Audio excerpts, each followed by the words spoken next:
Magandang umaga sa atin lahat. Naka-almusal na ba kayo? Galing ho akong Cebu. Kararating ko lang. Dumating ako. Umalis ako ng Cebu alas 4:30 at dumating ako dito alas 6 pasado. At wala pa akong tulog.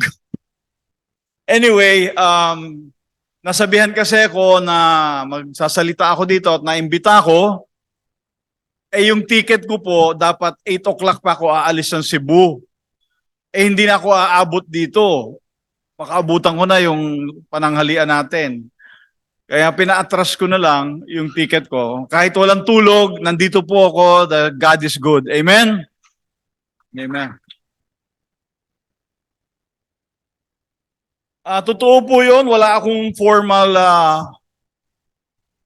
Bible school. Wala akong diploma. Wala akong PhD. At wala akong seminary degree.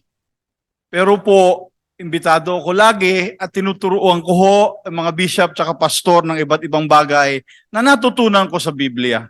Kasi po nabasa ko lahat ng major translation ng Bible. Binasa ko po yon using the lawyer's technique na tinatawag na statutory construction. Kung paano nyo iintindihin ang batas na ginawa ng tao, pareho rin ho pala. Yung technique na yun, magagamit nyo sa pagbabasa nyo ng Biblia.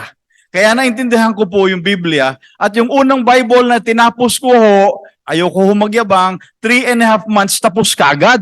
Natapos ko yung NASB na binigay ng biyanan ko sa akin. Hindi na ho tumigil yun hanggang ngayon, nagbabasa pa rin ako. Kaya naubos yun since 1999.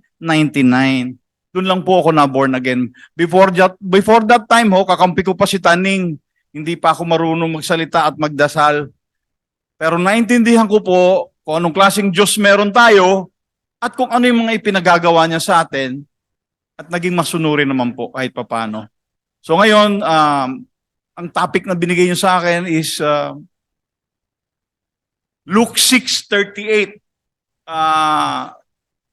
Giving yata, pero yung giving is just icing sa cake. Kung baga, kumain ka ng cake, may puting matamis sa ibabaw, icing lang ho yung giving. Giving is actually an issue of the heart, and the more important thing is a relationship with the Creator of everything. Kaya before I formally start, I'll start with a short prayer.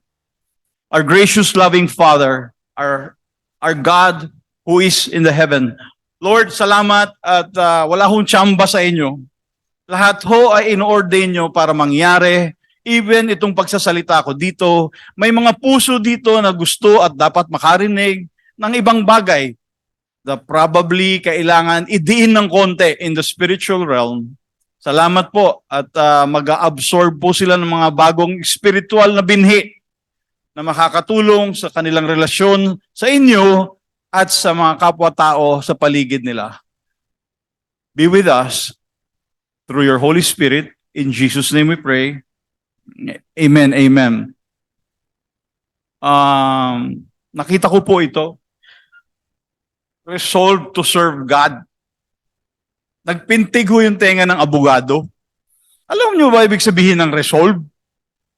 Magdesisyon po kayo. Huwag na kayo magduda-duda. At yung desisyon nyo, gawin yung final. Huwag nang atras abante na para kayo nagchat-chat-chat. Ibig sabihin, mag-resolve kayo, manindigan kayo, panindigan nyo at siguraduhin nyo to serve God. Okay? Saka yung serve nyo, hindi sa pilitan. Dapat gusto nyo talaga at may kusa kayo. May homework kayo sa verse 17 ng Psalm 103. May purpose ho yung pag-serve kay God . Yung benefits of serving God, meron hong, sabi ho sa Hebrews chapter 6 verse 9, there are things that accompany your salvation. Huwag na ho kayo makontento na aakyat lang kayo ng langit. Habang buhay kayo sa mundong ito, save kayo, aakyat kayo ng langit, pero habang buhay kayo, there are things that are beneficial that accompanies salvation. One of them is 103 verse 17. Yung blessing na tinatanggap nyo, maipapasa nyo sa anak at mga apo-apo nyo. Tandaan nyo lang yun, homework nyo na lang yun, dahil hindi part ng lesson ko yan, naalala ko lang yan. Give and it will be given to you. I am using the NASB version para ipakita sa inyo na iba-iba yung translation na wala akong perfect na translation, kailangan basahin nyo lahat. Okay? Basahin nyo lahat, mas may matututunan kayo. Huwag lang ho yung gawa ng mga kulto. Hindi ho yun. May mga, kasi binabago nila yung Bible, ibang Christian cults. Okay? Yung tinatanggap ng Orthodox Christianity na Bible. Give and it will be given to you. They will pour into your lap a good measure, pressed down, shaken together, running over. For by your standard of measure, it will be measured to you in return. Sino umabot ho dito sa panahon ng araw na hindi naman binibili ang bigas na kilo-kilo, kung hindi may isang salop, may isang ganta, yung parang kwadradong cubic na binubuhusan ng bigas, pag yun ang binili mo, paliit ng paliit, palaki ng palaki, depende kung kano. Hindi kinikilo ng araw eh. Oh, isang salop, isang ganta, oh sige. Kasi sumasama ako sa lola ko noon sa Meligarda, sa palengke, kaya alam ko yun. Alam mo, para mas maintindihan natin ito, yun ang ibig sabihin nito eh. They will pour on your lap a good measure pressed down, shaken together, running over. Yung salop o yung lalagyan ng bigas, pwedeng puno na yun na yung binayaran mo, palagay natin 3 piso, puno na yun, ilalagay na sa sako. Wala pang plastic noon eh. Kung ano yung dala mo ng lola ko noon. May lalagyan siya. Ngayon, yung binayaran mong yun, that's a fair price para doon sa bigas na laman nung ganung kalaking lalagyan. Pero hindi ho ganun kasimple yun, may daya ho yun eh. Pwedeng habang pinapantay na ganun para yung ibabaw ng bigas, mahuhulog ulit, yung laman, yung matitira, yun ang binili mo. Eh pareho rin ang presyo nun, kay punong-puno, siksik o liglig yun o hindi eh. So, ang sinasabi dito, maaring yaan ang sukat, pero ang sukat ng Panginoon, siksik, liglig at umaapaw. Walang daya. Walang kamay na humahawi o daliri para mabawasan yung bigas na binayaran mo. Kasi isang presyo lang yun. Kay puno, kay hindi siksik at liglig. Pero ang tandaan natin dito sa binasa kong ito, yung last sentence, importante ito. Dito tayo magsisimula.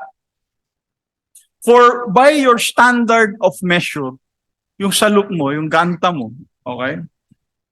It will be measured to you in return. Hindi ho nagsasalita ang Panginoon dito tungkol sa sukatan ng pagbili ng bagay na material. Ito po ay applicable sa lahat ng bagay, material at spiritual. Standard of measure. Ganito yun eh.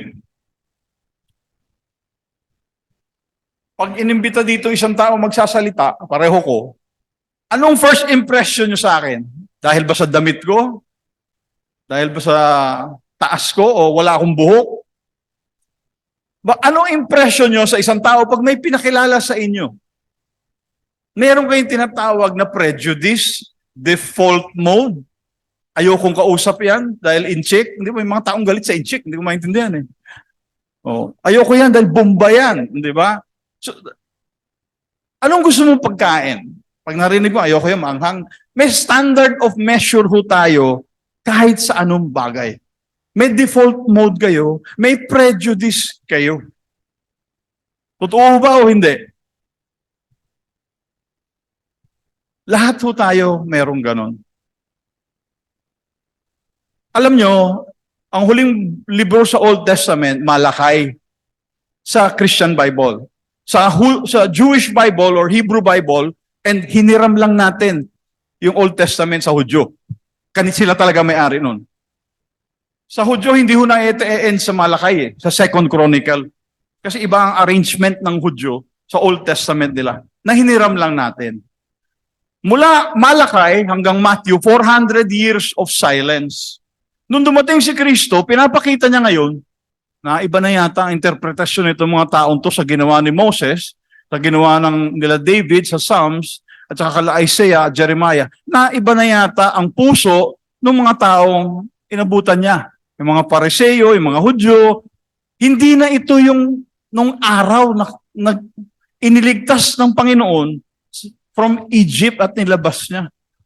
Naiba na yata. Kaya nung dumating si Jesus Christ, yung first early parts of His ministry, gusto niyang ipakita na maski sinusunod mo yung batas ng Panginoon, yung puso mo mali. Externally, you are like, isa sa comparison niya sa Matthew 23, yung sa sementeryo, yung nakapintura yung nicho sa labas pero nabubulok yung loob. So, ang ating Panginoon, si Jesus Christ, nagsimula siyang magturo ng pagbabago o pagpapalit ng pananaw.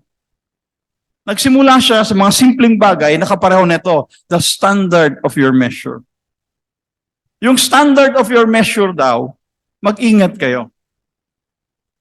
Kasi yun din ang gagamitin sa inyo. Yung standard of measure na ginamit mo sa ibang tao, huwag sasama ang loob mo pag ginamit sa iyo yun. Babalik daw eh. Babalik daw yun. Kaya ang tinawag ko dito sa para matandaan nyo lang, naisip kong title, The Boomerang Principle. Alam nyo ba yung boomerang? Yung parang kahoy na letter L. Pag nagpunta kayo Australia, ayun ang souvenir, inuuwi ng mga tao yun. Kasi yung pag binato mo, bumabalik. Yung paluktot na gano'n, pag binato mo, laban sa hangin, yung hangin, itutulak siya pabalik. Okay? Yung by the standard of measure you are using, it will be measured to you. May boomerang po. Ang problema nito, pag ikaw may prejudice ka sa isang tao, pag bumalik sa yun, parehong-pareho naman yung sinabi mo. Kaya lang, ngayon ina-apply sa iyo, masama ang loob mo. Pero actually, ganun ka rin mag-isip. Binabago ngayon yun ni Jesus Christ.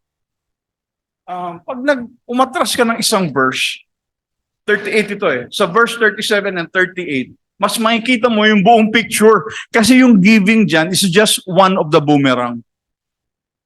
Mamigay ka at babalik. Pero basahin natin yung next verse. Ano yun? Ayun yung what is a boomerang. Ayun, pakibalik nga. Nakita ko. Ayun ano sabi? A harvest and faster you throw something, but faster and more violent it comes back. So kung gaano kalakas mo ibinato, mas mabilis ang balik sa'yo. Yun ang boomerang. Pag hindi nyo alam, medyo sa internet, may Google, tanong natin si Google, ano yung boomerang na yan. Sabi raw yan, na-invento raw yan sa Australia, pero may mga nagpo-question, sa Egypt daw na-invento yan. Anyway, hindi importante yun ngayon. Importante lang ngayon, yung principle na yung ibinato mo, babalik sa'yo. Okay? So yung Luke 6:37 to 38, para maintindihan nyo yung buong picture ng giving, which is our topic for today, there are 5 points there na pwede mag-boomerang. Negative yung iba, positive yung iba. Kasi ang binato mong negative, babalik, negative. Ang positive mong binato, babalik, positive. Okay? Do not judge, sabi dyan, sa next verse. Wala pa, hindi pa lumilipat. Yan. Do not judge, and you will not be judged. And do not condemn, and you will not be condemned. Pardon, magpatawad daw, mercy, and you will be pardoned. Give, and it will be given to you.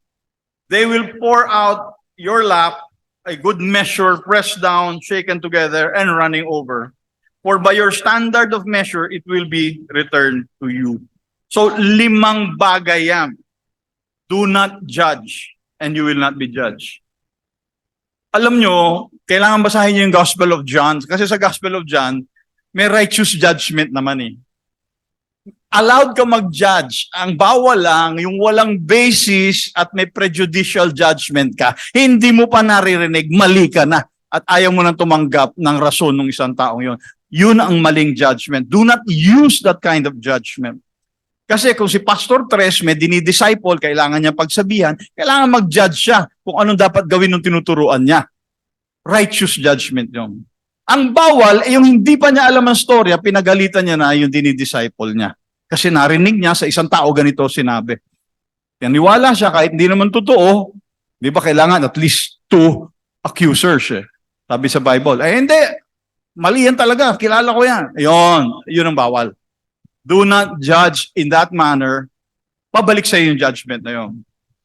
Or do not condemn. Yung condemn, mas taas na level ng judgment. Yung condemn, binigyan mo na ng penalty. Tanggal ka na. Yung dinidisciple mo, excommunicated ka na. Hindi ka na pwede pumunta sa simbahan na to. Mas masama yun. Lumampas ka na ng isang level sa judgment. Condemnation na. Kumbaga, abogado ko, may client ako, hindi pa napipresenta ang ebidensya. Sabi ng judge, dalhin na yan sa Muntinlupa. Condemned na. Okay? Positively, sabi naman ni Jesus Christ, have mercy. Pardon. It is to your credit to look over the offense over a person. Yung hindi ka masyadong balat sibuyas. Marunong kang umintindi at magpatawad. Marunong kang umintindi na once upon a time, may nagawa ka rin parang ganung mali. At napatawad ka. Alam niyo po, ako paborito ko utangan ng mga tao. Kasi hindi ako marunong maningil eh. Naniniwala ako doon sa biblical principle, pag pinautang ko yan, hindi ko na kayang kolektahin sa iyo yan. Alam niyo bakit? Kasi meron din akong utang, ubod ng laki. Pwera sa niligtas ako ni Jesucristo sa salvation ko, pera. May utang ako sa bangko. Isang araw, sinabi ng kliyente ko, bayaran ko na lang yan. Charge to friendship. Milyon-milyon yun. Kung ako nagbenepisyo ng ganong klaseng pagpapardo ng utang, kaya kahit magalit na yung misis ko at bakit hindi ko raw kinokolekta yung mga utang ko, kasi ako pinagbigyan din sabi ko. Nakatanggap ako ng ganansya. So ako marunong akong makaalala sa tulong na ginawa sa akin ng isang tao. Alam niyo, nagkabahay ako ngayon, yung bahay ko malaki sa New Manila. Talaga malaki. Corner lot. Dating bahay ng lolo ko who used to be a congressman sa Surigao. Akong panganay na apo, sa akin binili ng ubod ng mura. Dahil yung isang tiya ko, sinabi, Joe, sa'yo na lang yung bahay ni lolo at lolo. Total, ikaw nag-aalaga sa tatay mo may asawa eh.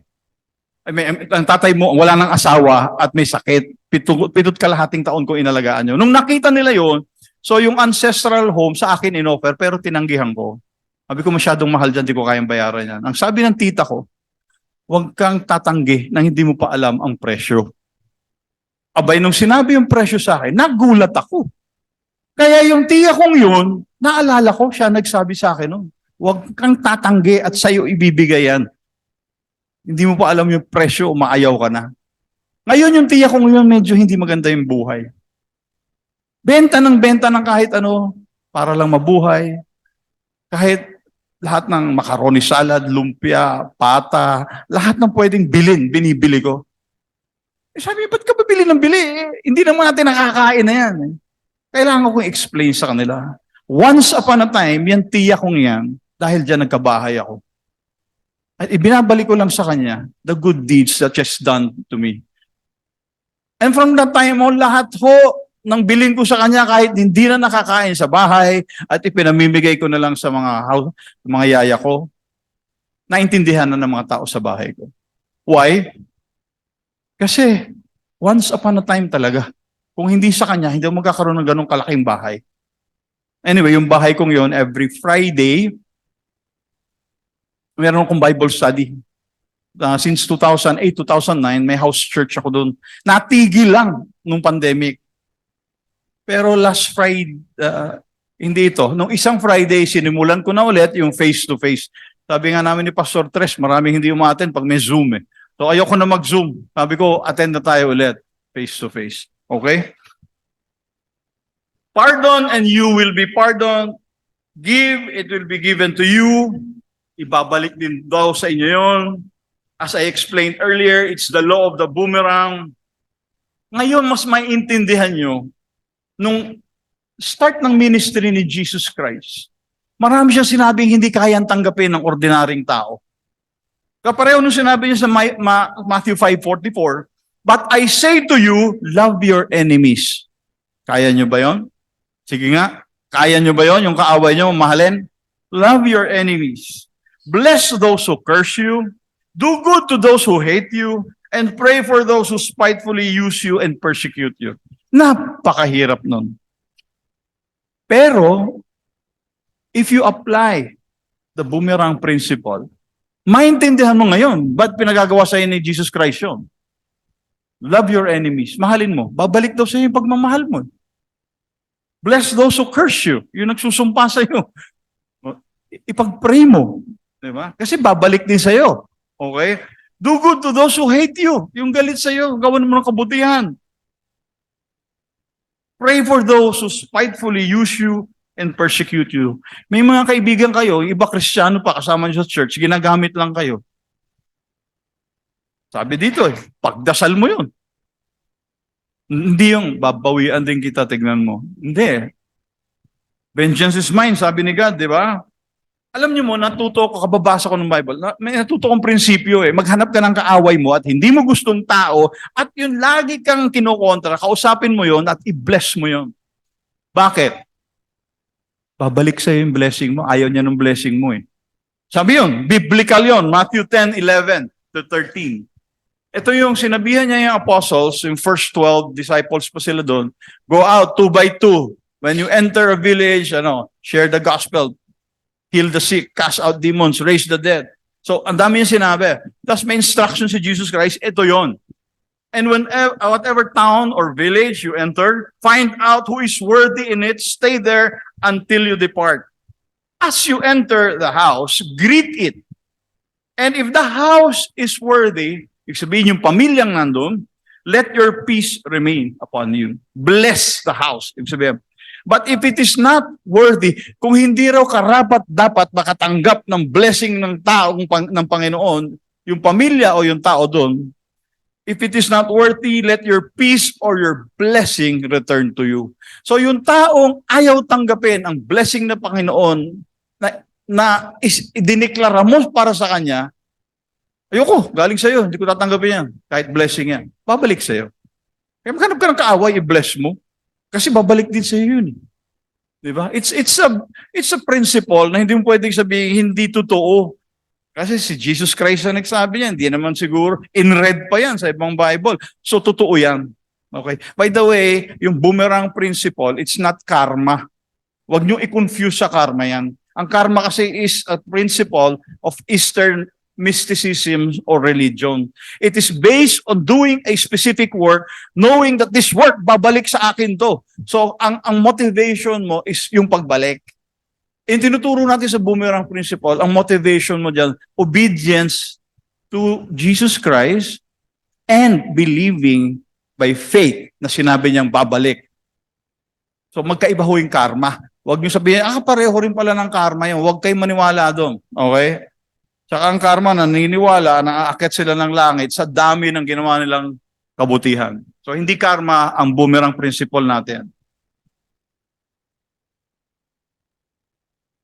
Himayin na natin yung main verse for today. Para mahimayin natin yan, ang unang-una natin, kailangan i-encircle na word, yung give. Ano sabi? Give and it will be given to you. Boomerang, bumalik. Yung pagbibigay dito is a biblical principle. But take note, hindi ho lahat ng give ay pare-pareho. Kailangan ang ibig niya sabihin, sabi ni Jesus Christ ito, give the way the Bible wants you to give. Mas gusto mo to? Sige.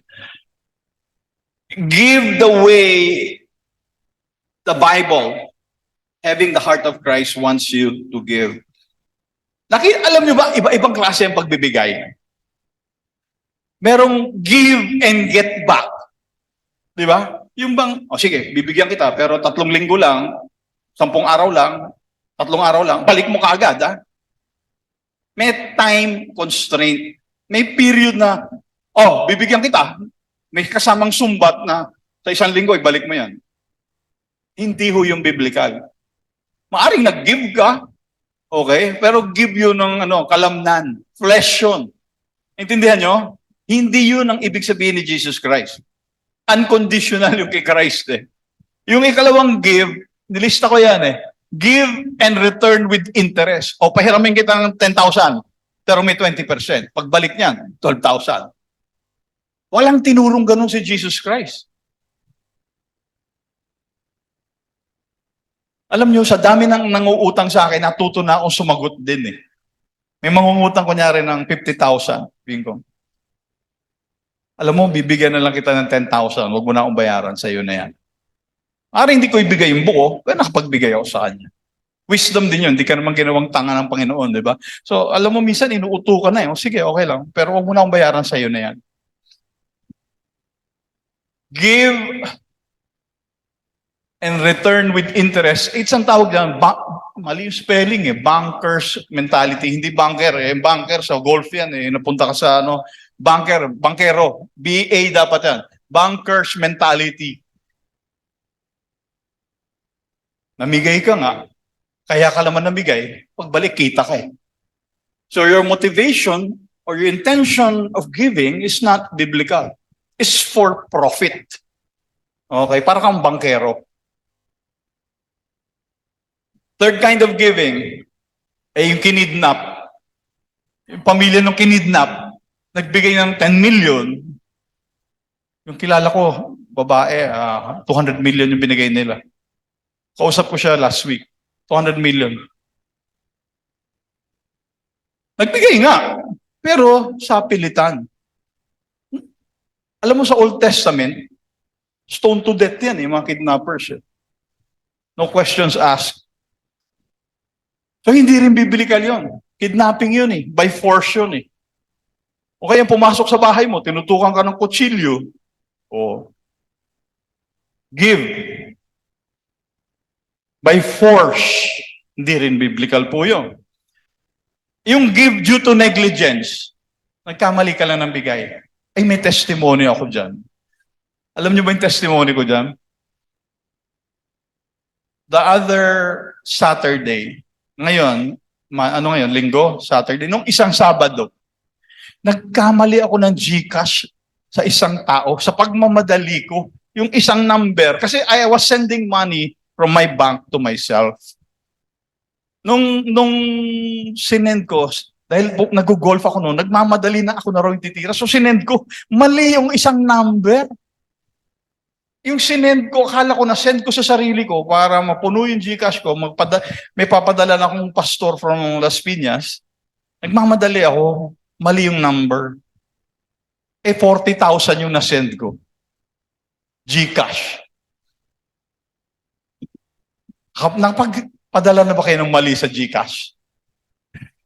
Napadala ko 40,000 last Saturday.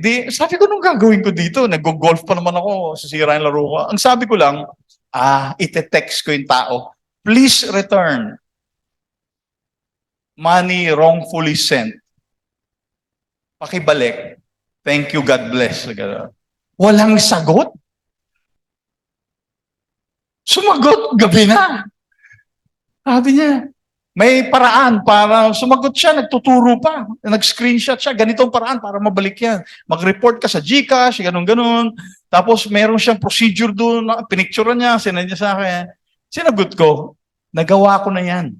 Bago mo sabihin, sabi ko. Sabi niya, hindi na naman sumagot. Kinabukasan, umaga, linggo. Ako magsasalita sa church, sa church namin ni Pastor Manny. 10 o'clock, sabi ko, ano ba to? Wala yata yung concentration ko. Tapos, papunta ako sa church, nagda-drive ako, naka-receive ako ng text niya. Wala pa akong nare-receive from GCash para isole yung pera mo.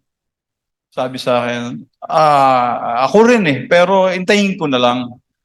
Sabi ko, kasi actually, bibigay ko yan sa pastor Biglang sumagot.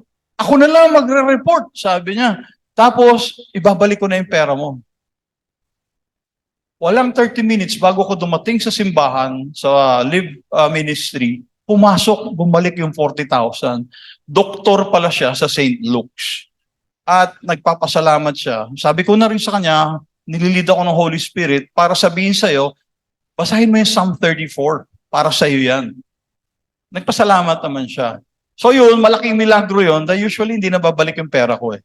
I think kakampi ko si God, opportunity rin yun para makapag-testimony ka, makapag-witness ka, at inaalagaan ni God yung mga tao niya kahit nagkakamali ng send ng GCash ko pareho ko. Sending, giving by negligence. Actually, ikatlong send ko na yun eh. Yung binalik lahat. Yung kadi ko na sendan ko na imbis ng 350, napadala ko ng 3,500. Kadi sa Pampanga. Binalik din yung sobra. So pagkakampi mo si God, expect some favors kahit sa GCash. Di ba? Hindi naman pwede sabihin, ang pakialam ni God sa GCash. Hindi, pati GCash may pakialam si God. Amen? So giving due to negligence, okay? Hindi rin kasama yon dahil wala namang intention to help yun. Eh. Aba, sinabihan ko pala yung doktora sa St. Luke's, pakibawasan ng 10%, parang tight, balik mo na lang, less 4,000. Sabi niya, hindi. Salamat sa generosity mo, I'm okay. Sabi niya, binalik niya buo pala. Okay? Number 5, give with anger. Nagbigay na ba kayo dahil sa kakulitan at nagalit ka na lang dun sa, sige na nga, pahiramin na kita. Di ba? May kaibigan ako, talaga namang kaibigan ko, ang kulit ho. Wala raw siyang pera, binebenta yung golf club sa akin. And dami-dami ko ng golf club sa bahay. Sabi ko, ba't mo ako binibentahan? Unang-una, hindi ko kailangan yung club na yan. Ang dami ko ng club. Ang sagot niya sa akin, pasensya ka na, kaibigan kasi kita eh. Sabi siya, kaibigan daw niya ako, kaya kinukulit na akong biling ko yung golf club niya. Sabi ko, sige na nga, sabi ko, binili ko na rin sa kakulitan. Para ito yung judge sa Bible, yung kinulit nung widow na bring justice. Sabi nung judge, kung ako, wala akong takot sa Diyos sa langit o kung kanino, pero itong babaeng to sa kakulitan, pagbibigyan ko na. Sometimes, ganun din tayo. Yung kapitbahay mong kulit ng kulit sa'yo, yung bayaw mo o yung hipag mo o yung kuya mo na palaging nanghihingi sa'yo at paulit-ulit, bibigyan mo na lang. Hindi ba ho? Okay, pero hindi pa rin yun yung standard ng Bible eh. Kasi may emotional attachment ka na ayaw mo eh. Okay? Ito maganda. Sa lolo ko to natutunan ko. Sabi ng lolo ko, alam mo, God gave you the freedom to choose your friends, but not your relatives. Totoo ba yun? Yung mga kaibigan mo, pwede mong piliin. Ang kamag-anak mo, hindi mo pwedeng piliin. Sabi ng lolo ko, kaya ipagpasensyahan mo yung mga kaibigan, ay yung mga kamag-anak natin na hindi magandang ugali, lalo na yung walang ginawa kundi manghingi ng pera. Kasi hindi ka naman pinapili ng Diyos na ayoko yung tiyo kong yan, ayoko yung lola kong yan, di ba? Ayoko yung pinsan mo kong yan. Wala kang choice. Sabi niya, tulungan mo at kamag-anak mo at kadugo mo yon. Hindi pa rin biblical yun dahil medyo ano ka pa rin dun eh. May hesitancy ka eh. Yung biblical, yung number 7, yung give without thinking of getting back in return. Lalo na yung tumutulong ka sa nangangailangan. Lalo na yung hindi mo kilala yung tao yun. Lalo na yung natapat lang at hindi naman pinaplano na nagkaroon kayo ng encounter sa isang tao nangangailangan. Alam niyo ho, meron akong tinetrain magbigay ng tithe. Isa sa mga dinidisciple ko. Nag-train na ba kayo ng isang tao para mag-tithe? Ganito ang style long. O ito 1,000. Ikaw ang physically maglagay sa offering box o sa envelope. Pwede naman ikaw magbigay. Kung bagay yung tithe mo, ipabigay mo sa kanya. Kasi it's the physical act of actually doing it for the first time or a series or paulit-ulit na magkakaroon yung tao ng desire. Mabibirth yung desire niyang mag-abot at magbigay. Give without thinking back. Minsan yung type mo, nakapagbigay ka na, gusto mo pa rin i-train, magbigay ka pa rin. Tinetrain ko rin yung mga dinidisciple ko na bayaran yung taong katabi nila sa jeep o sa bus. Kahit hindi na kilala. Na-train ko rin sila magbigay kahit na bawal doon sa mga pulubi sa kalye.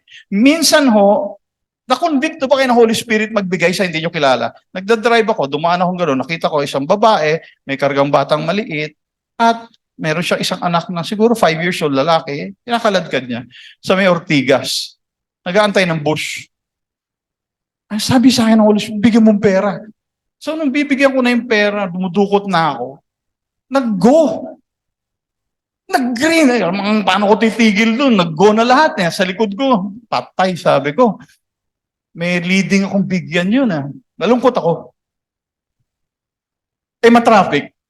Sa susunod na stop, dumaan na yung babae at yung dalawang anak niya, naglalakad na. Mga a few meters after. Alam niyo yung ginawa ko? Pinuksan ko yung bintana ko, kung unong madampot kong pera sa bulsa ko, krinampol ko at binato ko. Nakita ko nalaglag doon sa paanong bata at tonto yung bata. May pera, may pera. Pero nakita ko na lang sa rearview mirror na nakuha nila yung ibinato kong pera. At ayoko nang magkamali uli at baka hindi ko naabutan sa susunod na bus stop yun. Alam niyo ho, lahat ng sinasabihan ko, ginagawa nila. Pinapractice nila. At ngayon, ano na rin yung puso nila, mas maluwag na sila magbigay. It starts, yung pinakamahirap, yung unang-una lang. Hindi mo kilala, bibigyan mo. Huwag ka maglakad dito, baka kilala niya yung mga tao doon sa malayo-layo. O kaya, bayaran mo yung kinakain ng katabi mo. Yun ang pinakamaganda. Marami na akong beses na kumakain ako sa isang turo-turo, sagot ko yung lahat ng pagkain dyan. Pag nagbabike ako sa MOA, yung kumakain ng mami at saka pares sa kalyan at kariton, binabayaran ko yun. Isa lang sasabihin mo, alam mo, mabait ang Diyos eh. Gusto ng Diyos, makakain kayo. Give glory to God for things like that. So whenever you give without thinking of return na, makakainin din siguro ko balang araw ng ibang tao. Hindi. Pero actually, marami nagpapakain sa akin, mga kliyente ko. Pero hindi ko iniisip yun. Dahil pag tinulungan kong gano'n, alam ko, you've done something good for the kingdom of God. Diba?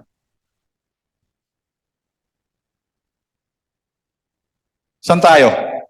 Different kinds of giving. Merong isang pinakamagandang example sa Bible. The parable of the Good Samaritan.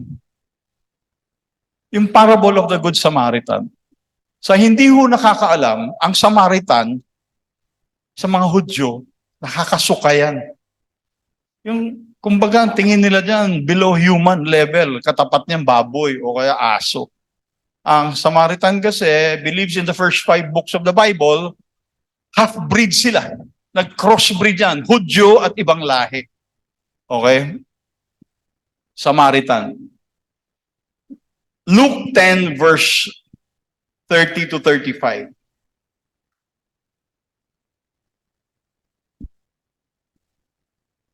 Jesus took up the question and said, ang tanong kasi dito, lawyer ang nagtanong kay Jesus dito who is my neighbor? Kasi di ba, love God with all your heart, all your soul, all your mind. Tinanong siya tinanong niya, anong greatest commandment? Love God with all your heart, all your soul, all your mind, all your strength. Ang sagot. And the second is equally important, sabi ni Jesus Christ. Love your neighbor as yourself.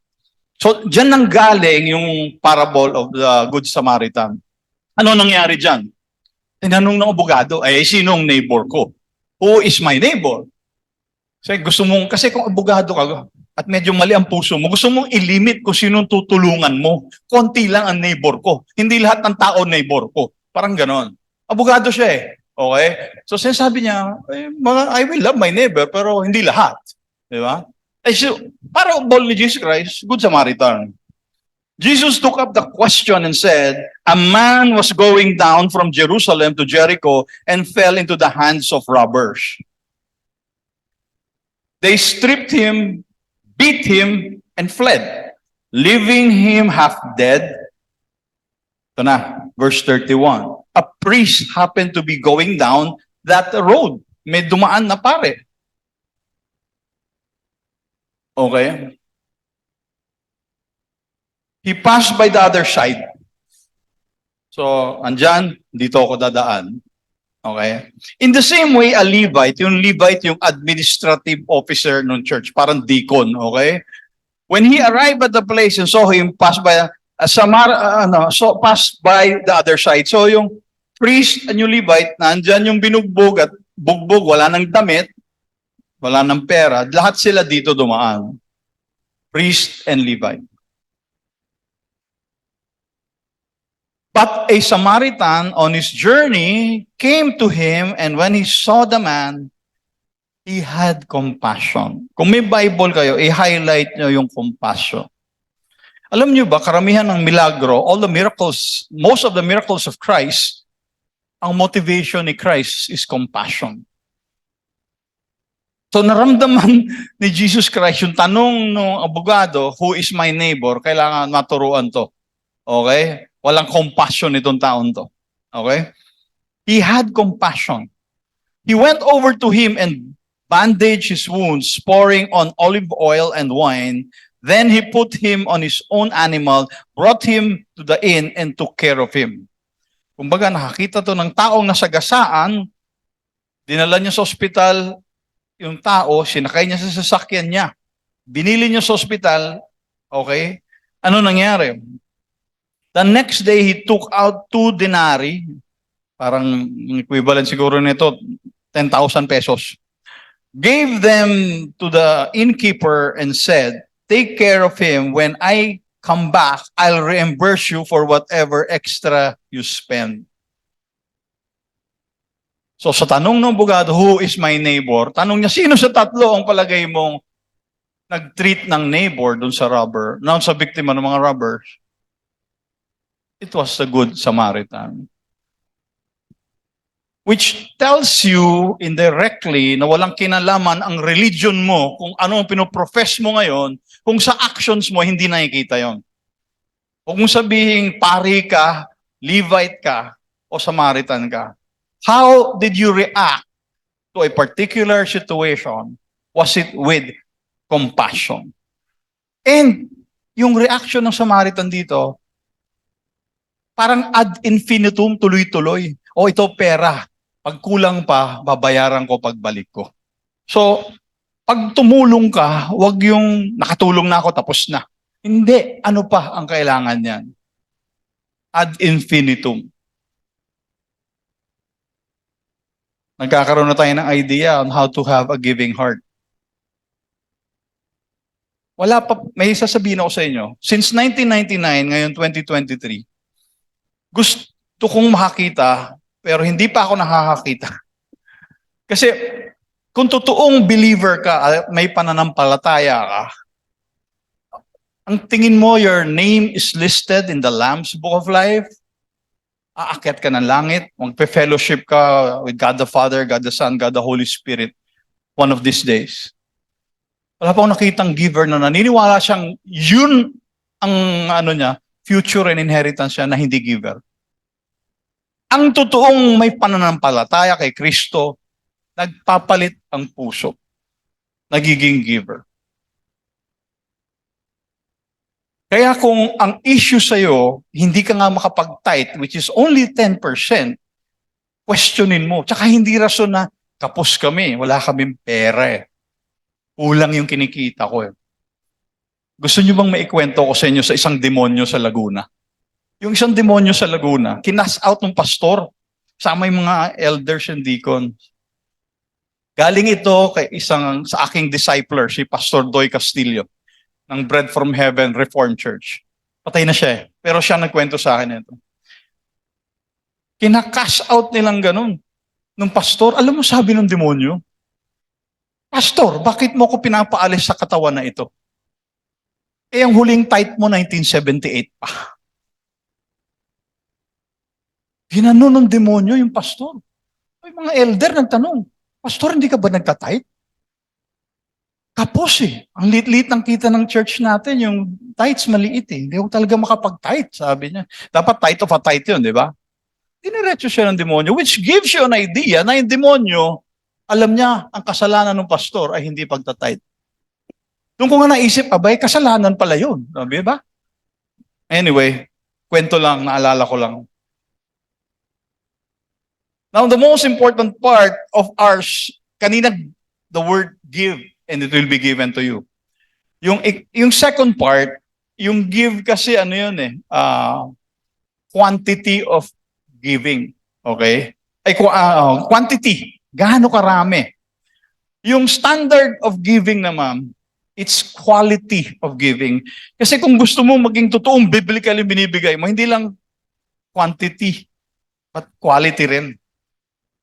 Yung standard of measure na pinag-usapan na binanggit natin, it speaks about the quality of your giving. Kumbaga may kwenta ba o walang kwenta yung binibigay mo. Nakita niyo yung phrase kanina, they will pour into your lap a good measure, pressed down, shaken together, and running over. Yung pag-give and it will be given back to you. Yung pagbalik sa'yo, malalaglag na, ang lap ito eh. Itong lap, di ba? Pag nakaupo ka, it falls on your lap. It gives you an idea, yung pagbalik sa'yo nung ibinigay mo, wala kang ginagawa. Relax na relax ka. Papito-pito ka lang, nakakaupo ka, nanonood kang TV o sine. Kasi hindi pwedeng i-pour down sa lap mo habang naglalakad ka, nakatayo ka o tumatakbo ka. It will not fall on your lap.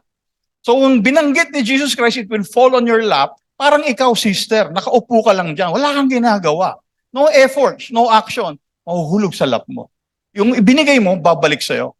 Which means no efforts on the person who will benefit from the boomerang pagbalik. Nakaupo ka lang. Nag-intay ka lang nung pagbalik. Okay? So they will pour on your lap a good measure, inalog yung salop, yung ganta, para bumaba yung bigas, di ba? Press down, dinikdik yung bigas sa ibabaw, and running over. Sobra-sobra, umaapaw. Okay? Which brings us to our next point. Kapit na yata tayo matapos eh. Okay, pag nasa lap mo, bubuhos. Hindi bubuhos yun habang nag-work ka. Hindi magfo-fall sa lap mo yun eh. Okay? The law of harvest. Yung boomerang, pagbalik, mako-confirm, ma-apply, matatanggap mo yung law of harvest. Okay? Everything is about seeds planted and the fruits to be harvested. Lahat sa mundong ito. Isipin mo, yung maling ginawa mo nung araw, namunga ng mali. Di ba? Mag-isip kayo, yung mali niyong ginawa, nagsisisi kayo, bumalik ng mas mali. Yung matino at magandang iginawa niyo nung araw, babalik. Mamumunga. Harvest time. Galatians 6:7-8. Do not be deceived. God is not mocked, because God knows everything. For whatever one sows, he will also reap. Whether it's financial, emotional, social, psychological, or spiritual. Lahat yan. May itinanim ka. Hindi mo malalaman yung Bible kung paano gusto ni God i-reveal sa iyo yung mga bagay-bagay sa Bible kung hindi mo binasa yung Bible. Yun ang isinow mo in the spiritual realm. Dapat magkaroon ka ng desire, magbasa. By the way, kung 20 taon ka ng Kristiyano at hindi ka pa rin regularly nagbabasa ng Bible, delikado. Merong pumipigil sa perception mo. Karamihan sa experience ko ng mga taong 1 oras na nagbabasa, 1 page pa lang ng Bible binabasa niya, karamihan. Yung lola, nanay, tatay at lolo may kinalaman sa occult, sa kingdom of darkness. Kahit pa mag-sinner's prayer yan o mag-altar call tuwing linggo for 10 years, hindi pa rin makakabasa ng matino yan. There's a specific prayer para ma-unlock sa utak niya yung default mode na inilagay ng demonyo. Kahit pa araw-araw siya mag-altar call. Okay? For the one who sows to his flesh, well, from his flesh reap corruption. But the one who sows in the Spirit will, sigurado in the future, will, hindi sinabing may, baka. May kasi, maybe, chamba, pero will, from the Spirit, reap eternal life. So pareho yung will ang ginamit. You sow in the flesh, sa kalamnan mo, mag-sow ka. Kaya yung addict, lalo nagiging addict. Yung gambler sa casino, lalo nagiging gambler. Kasi panay ang tanim nila ng mali eh.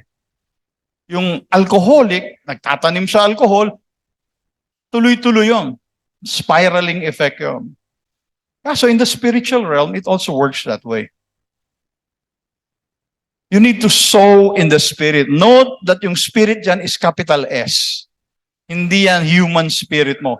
Capital S meaning the Holy Spirit. But the one who sows in the spirit will from the spirit reap eternal life. So, pwede mong isummarize yan. Saan ka ba nagtatanim? Sa kalamnan mo o sa spiritual na katawan mo? Yan, no? Alin bang finifeed mo? Okay? Alin ang pinapakain mo? May alaga ba kayong aso, pusa, or ibon sa bahay? Huwag mong pakainin yung isa pakainin mo. Kung dalawa sila, tataba ng tataba yung isa malamang mamatay yun. Ganun din ho, physically and spiritually or flesh. Alin ba ang pinatataba mo? Galatians 5:16 to 17.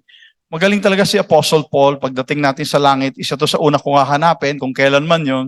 Kasi I admire his writings. Like ito, kinumpara niya yung tug of war, yung naghihilahan. Alam niyo ba yung tug of war?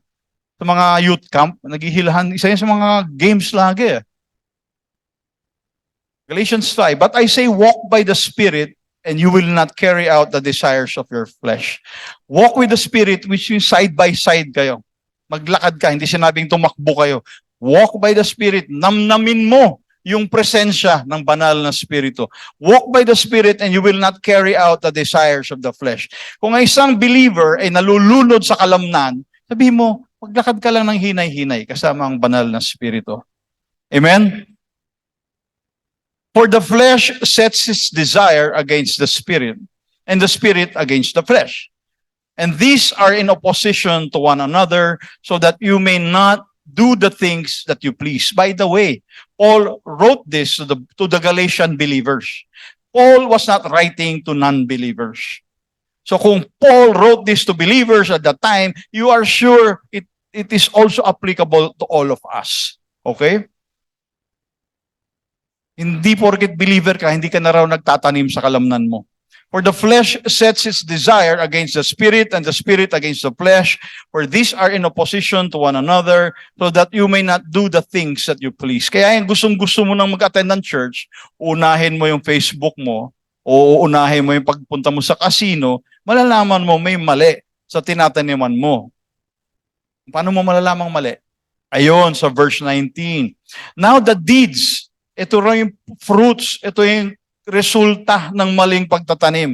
Now the deeds of the flesh are evident, which are immorality. Kaya maraming pastor at elders sumasabit sa sexual sins, impurity, hindi nga nagsesex, porno naman, sensuality, idolatry, sorcery, enmity, strife, jealousy, which causes church splits, outburst of anger, disputes, dissensions, factions, envy, drunkenness, carousing, and things like that. 16 ho lahat yan. Of which I forewarn you, may warning, I forewarn you, just as I have forewarned you, ibig sabihin, inuulit niya lang, sinabi niya na noon, that those who practice such things will not inherit the kingdom of God. Hindi ho mamanahin ang kingdom of God. Alam mo, abogado, napakagandang explain nito eh. Lola, anong pangalan mo? Salve. Pag yung anak mo mabait, gustong pamanahin, bibigyan mo ng deed of donation, anak ka niya. Bibigyan mo siya ng deed of donation, hindi ka niya kailangan bayaran. Kasi donation yun eh. Ganon ang pag-akyat ng langit. Pero kung, salve, kung ayaw mong i-donate yan, dahil kailangan mo magkapera, gagawa ka ng deed of sale. Bebenta mo para bayaran ka. Hindi donation yun. Hindi yun ang pag-akyat ng langit libre, inheritance, by way of inheritance. Ang akyat ng langit, hindi deed of sale, hindi binibili, walang bayad. So yun ang distinction nun. Okay? Mabait ho ba? Bigyan yung donation. Wag yung bebentahan ng property. Sabi dito, hindi raw mamanahin ang langit pag ang tao ganun ang prenactice. Kung gano'n ang pamumuhay ng tao, si Paul nagsabi niya na, huwag niyo ako sisihin, Tinuturo ko lang yung.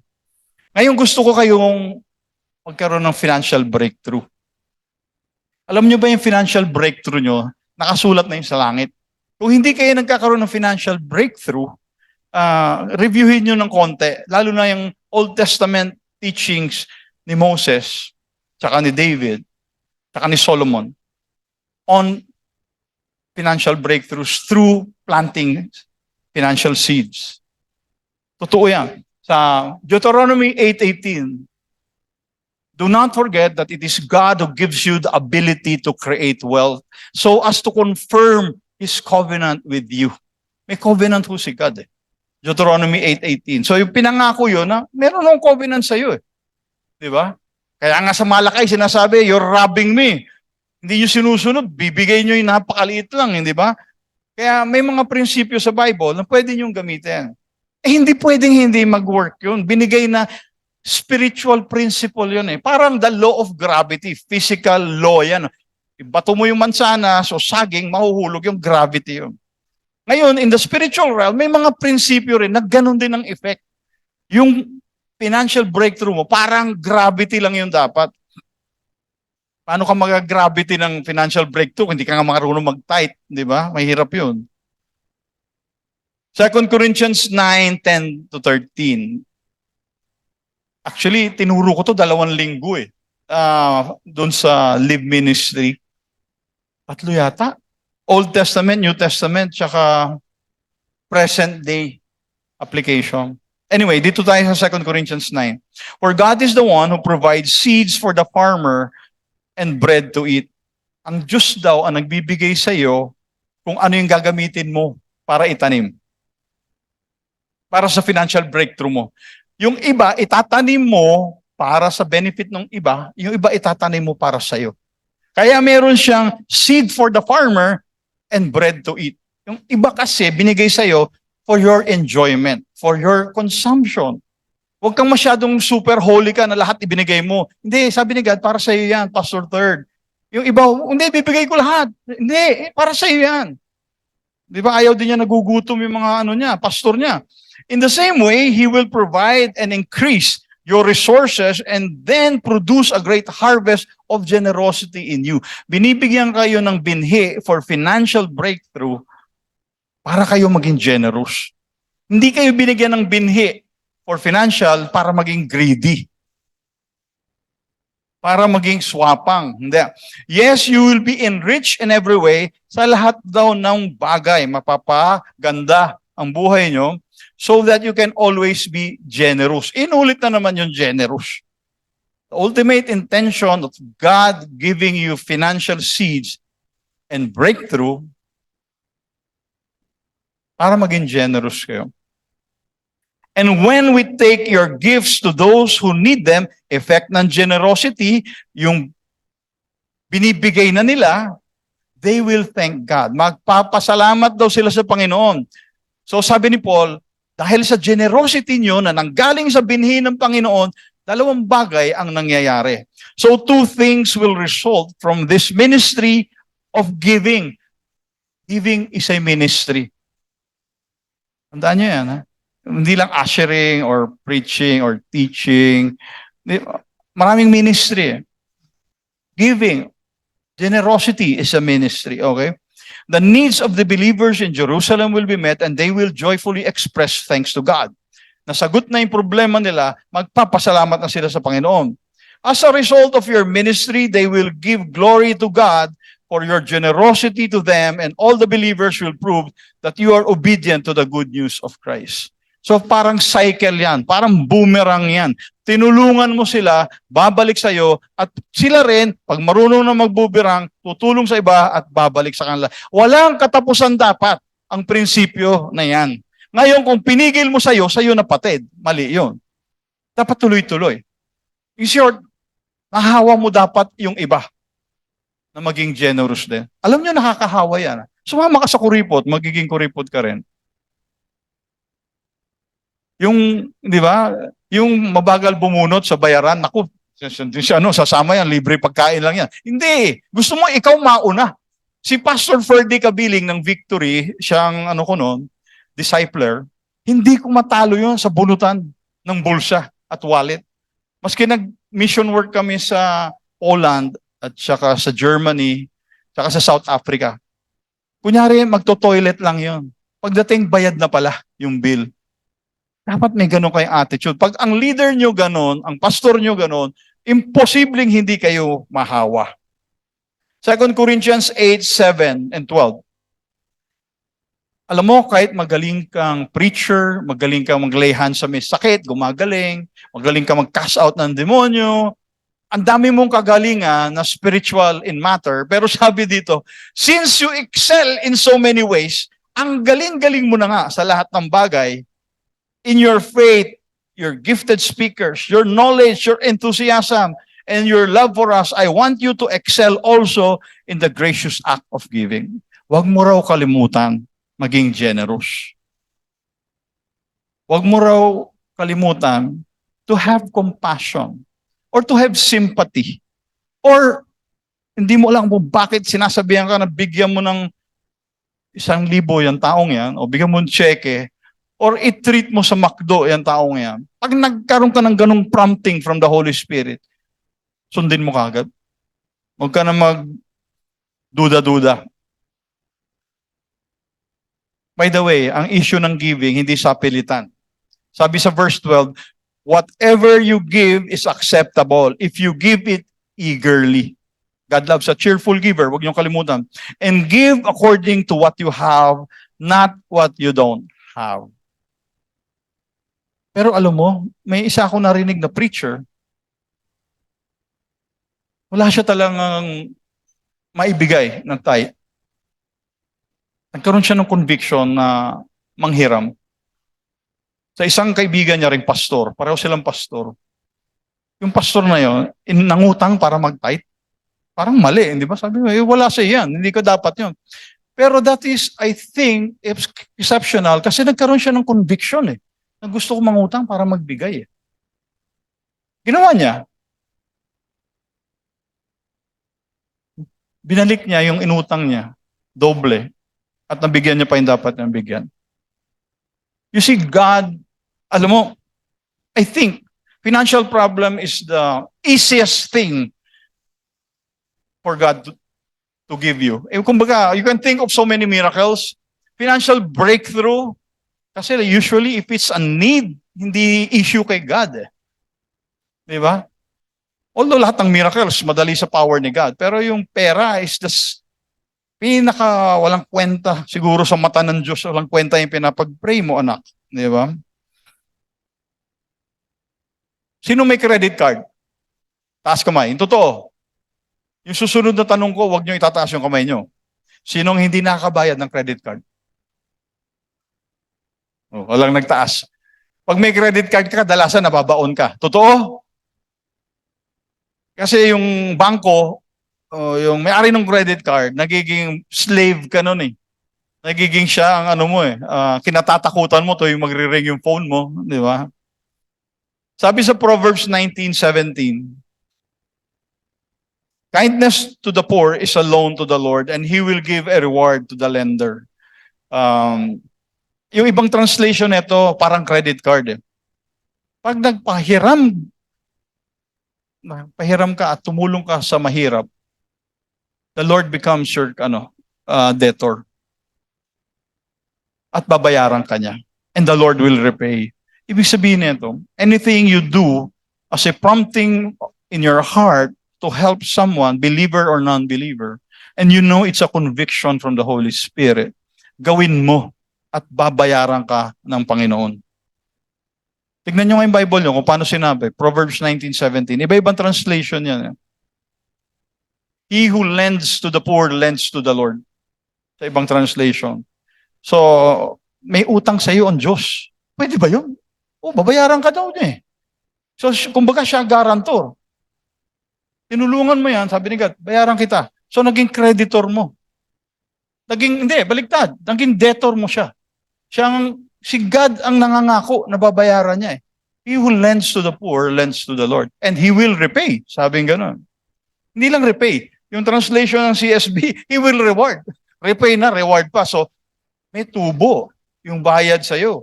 Okay? May baliktad, ang credit card, nangongolekta eh. Si Lord, bibigyan ka pa ng tubo dahil sa pinautang mo. Okay?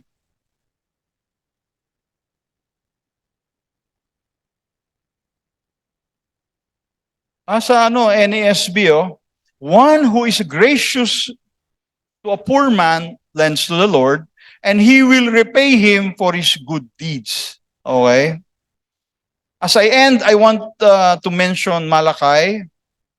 I mentioned already Deuteronomy 8:18. And ano sabi sa Malakay? Ito sa tithing. Alam mo, may nagsasabi hindi na raw applicable ang tithing ngayon. Kasi New Testament believer na tayo.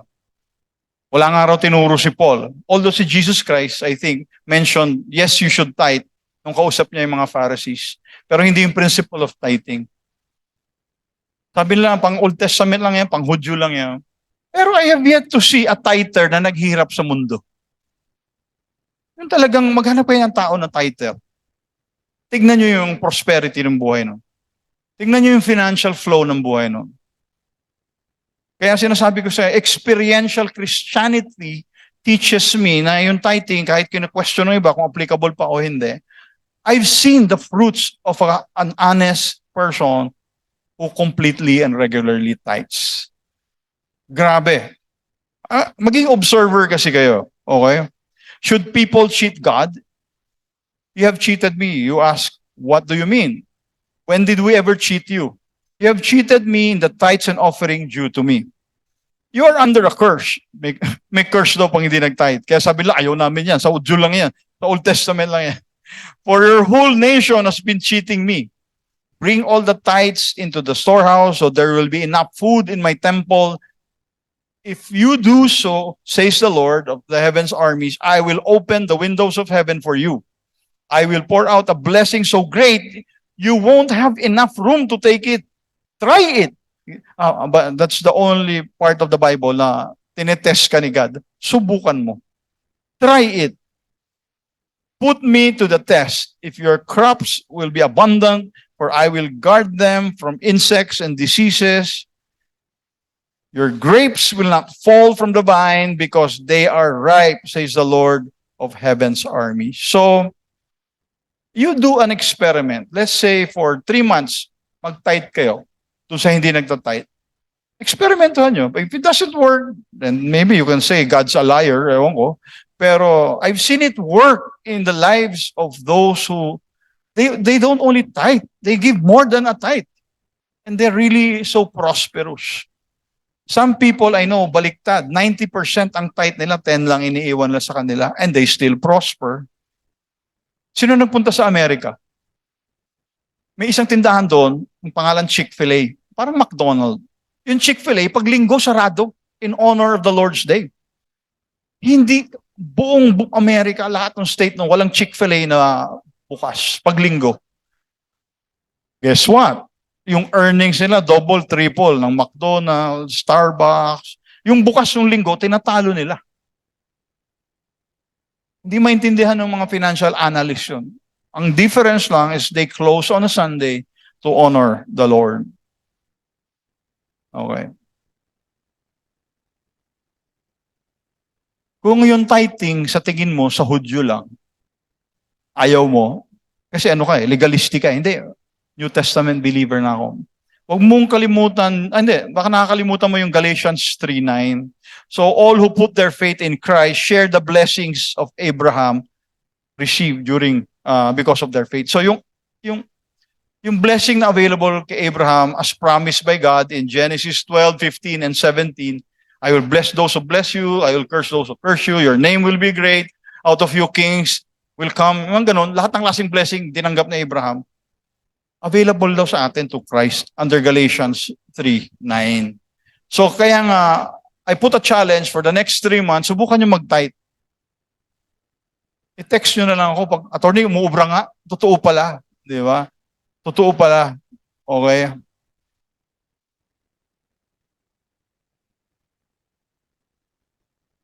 I close with that end, one more testimony. Who knows Pastor Jebo Bansuelo? Nakita nyo yung post niya sa Facebook? Ninakawan siya ng bike. Maganda yung bike niya, mahal yung bike niya eh. Pati yung asawa niya, ninakawan yung bike.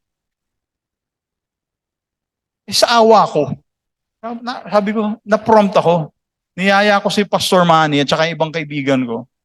Nag-raise tayo ng fund. Ibili natin ng bagong bike si Pastor. Muo sila. Muo sila. Eh, gusto kong bilhin yung medyo mamahalin dahil ninakaw sa kanya, hindi naman mumurahin bike. So naghanap ako ng pwede bilhin na bike. May nakita ko. 40,000 lang. Magandang bike na yon. 40,000.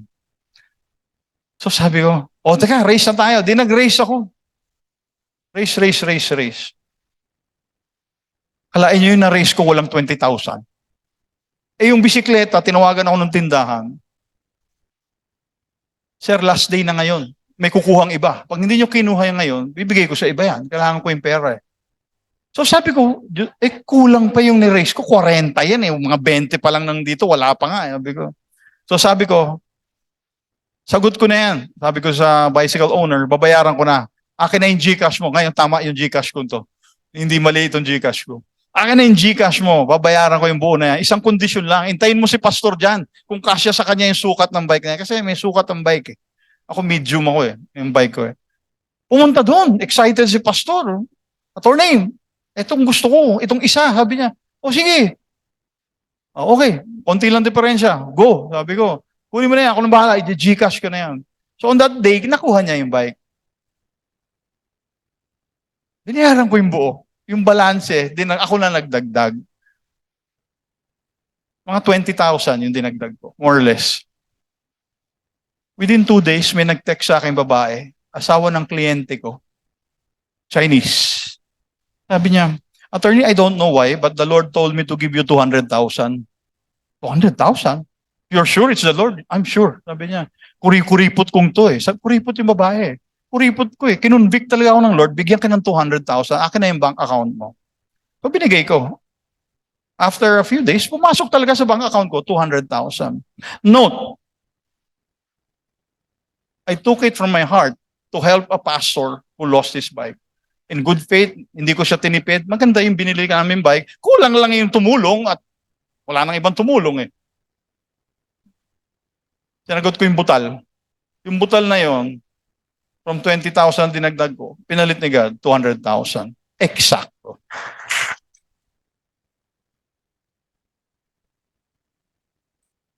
I end with an encouragement for you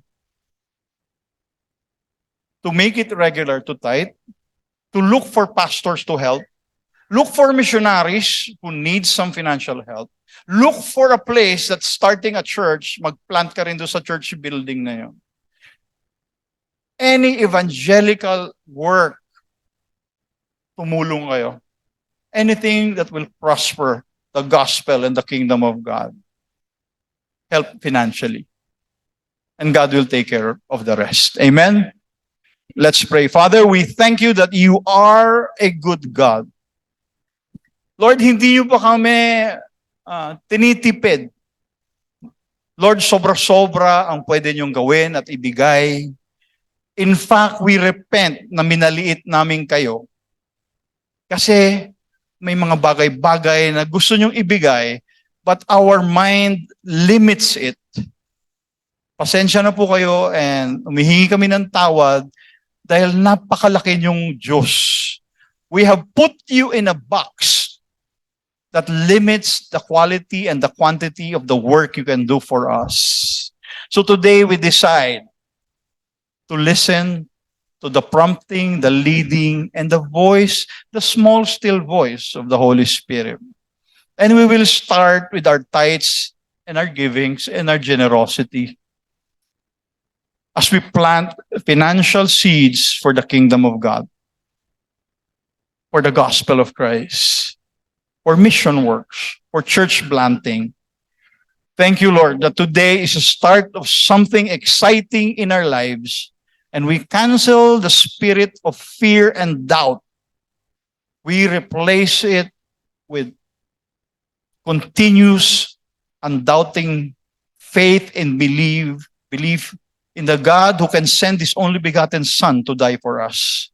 Lord, kung kaya niyong ibigay ang anak niyo to die a horrific death, Lord, ano ba naman yung tumulong kami sa pagtayo ng iyong kaharian dito sa mundo? Salamat, Lord, na habang buhay kami, there's a greater desire for us to do the works of the kingdom, and it starts with our giving. Lord, some people here have financial problems. May inheritance na iniintay, hindi dumadating. May job promotion na hindi dumadating. May bank accounts na frozen or nanakawan sila. Right now, I decree and declare breakthroughs for these people. I return 100-folds of what was taken from them. Lord, thank you that you will prove yourself true and powerful for the individual situations they are in. Lord, let miracles from heaven, just like what you said in Malachi, open the floodgates in heaven so that they will receive a blessing they cannot contain.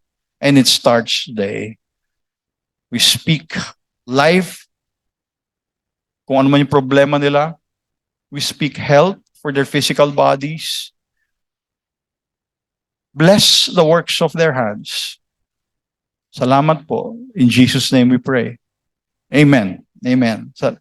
Yun na po. Salamat po.